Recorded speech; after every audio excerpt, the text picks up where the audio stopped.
All right, so things went badly. No Peace Without Honor, the Dutch War, 1672 to 1678. We're a little over halfway through the game, and it looked like the Bourbons were going to win. They had one VP left to win an auto victory at the end of this turn. They had better cards. They had a good, I felt like, map position.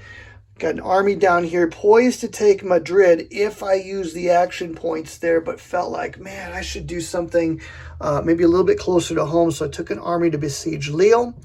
The other army I just basically had shadowing the two armies that the Alliance had in Central Europe.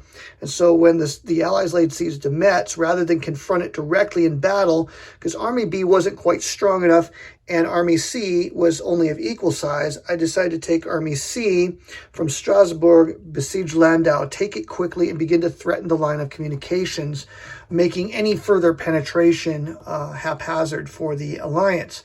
Bearing in mind, Army A at that time, I think, was poised at Koblenz. So basically, this force that was located at Landau is meant to keep those two armies in check.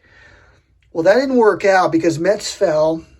A small force broke off, seized control of the heartland at Nevers for 5 VPs, went into Paris and laid siege to Paris, and there's no one to intercept.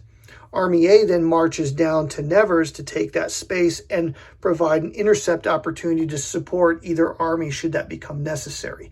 Now, they really couldn't support Metz because they were fully stacked, but any attempt at Paris could be intercepted by Charles's army at Nevers. So the force that was besieging Lille had terrible die rolls and was not able to complete the siege. They broke it off to break up the force at Paris. Only Charles rolled a 5 for an intercept, a successful intercept, which becomes a 7 with his modifier. So there was a big battle, even up, 11 dice, both sides. The Alliance threw 5 hits to only 3 for the Bourbon. That's a famous victory for another 2 points. A favorable modifier for the upcoming siege, and because I had foolishly taken Army C from Landau to watch Clermont, because I felt like that was going to work. And so I wanted to guard against them, seizing VPs on the cheap down here. A better move with Army C would have instead gone the other direction, or just stayed right there rather, taken Army A and besieged Koblenz. That would have cut the lock to any the line of communications to Paris. But unfortunately, I did not make that decision. And the result is Paris is going to fall. And the Alliance, which was teetering on the brink of disaster and total collapse, is going to win this game. This is No Peace Without Honor, the Dutch War. It is a great system using the No Peace Without Spain system. Heartily recommend this series of games. The new entry here is a great new entry. It's got some cool new rules for it that you can retrofit into the earlier games if you like. I think there's a total of, 4 games now in the series. And the new rules are really cool. On the French side, the Bourbon side, you can choose one time during a siege to not make a die roll and just make an automatic 2 to 3 result, which means no damage to your army, and you put down a continued siege marker onto that space. So that's kind of a cool new mechanic simulating the French style of siege warfare at that time.